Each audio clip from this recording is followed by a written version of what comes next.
as the nation eagerly anticipates the announcement of appointed ministers to lead various ministries, departments, and agencies. Some experts in different fields have called on the federal government to cut down cost of governance by reducing the number of ministers. The experts who spoke to the news agency of Nigeria, NAN, in Lagos also urged them to establish tangible objectives and enhance infrastructure and essential facilities. My expectations from the Minister of Education, number one, in the area of infrastructure, we need more primary schools, we need more secondary schools, especially in urban areas to decongest our classrooms. And the schools should be provided with well-equipped laboratories, ICT facilities, and other resource materials for effective teaching and learning.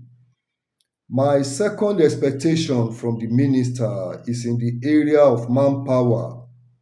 We need more teachers in our primary schools, in our secondary schools. The teachers need to be trained and retrained such that they themselves will be able to provide functional education to the learners. And my third expectation from the Minister of Education is in the area of curriculum modification.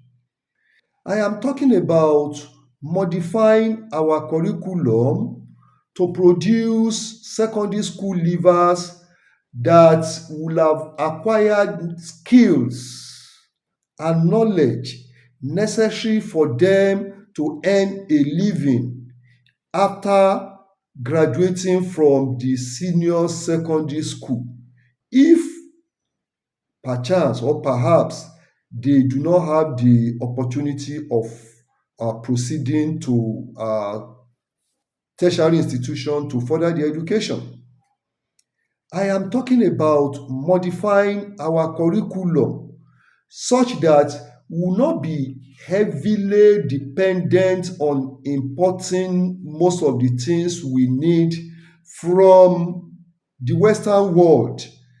We should start learning or providing the skills to our learner in our primary, secondary, and tertiary institutions.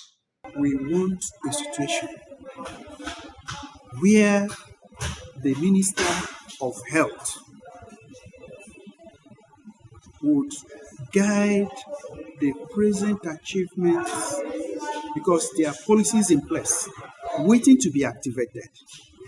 For instance, this NHIA Act is waiting to be activated.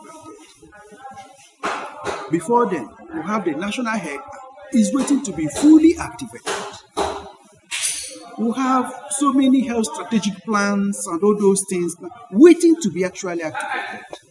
We expect a minister now that will come and activate these real things and set milestones that in 4 years, measurable milestones. So the new minister, they will expect the president to set clear goals to be for them to achieve. And these goals will be measurable.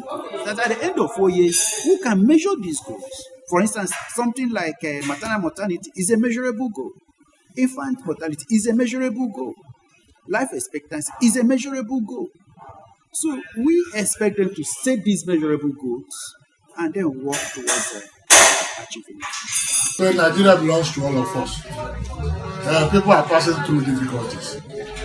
I expect the ministers to be functional, to be dutiful, to do what they're supposed to do.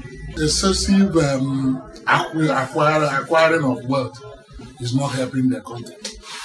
And nobody can do it alone. The collectiveness of everybody, the collective welfare, which is the all over developed world, that is what they practice. The roads are there, the water is running, everything is running. Then the positions are still there. Once a minister is a minister, you are recognized. So what I expect from our show call to the announced ministers is to be upright. Know that over 150 Nigerians are living below poverty. They use their various ministries to do proper things. Look at the do the roads, bring the water, bring the light. Everything is increasing in Nigeria. Is that the best way?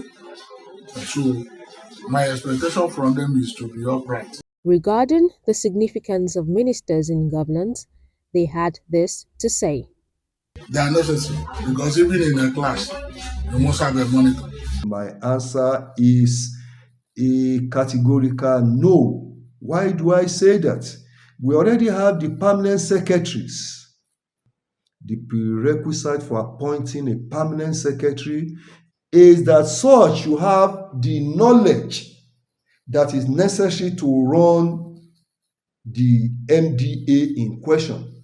So if we have permanent secretaries who have the prerequisite experience and knowledge to run the permanent secretary, the MDAs, the various MDAs, then we'll be able to cut down on the cost of governance if we do away with the ministers of education. We need the ministers as head of the institution to strengthen the institutions. There are things, the way it's structured, because this is civil service structure. There is something an officer would do. There is something a manager would do. There is something an assistant director would do. There is something a deputy director would do. There is something the permanent secretary will do. And there is something the minister will do. The minister interfaces directly with the president. He is part of the executive arm. NAN reports that President Bola Tinubu on July 27 forwarded a list of 28 ministerial nominees to the Senate for screening and confirmation. Since the Constitution mandates the President to pick at least a minister from every state, Tinubu is expected to submit at least 11 more names to the Senate in the coming days.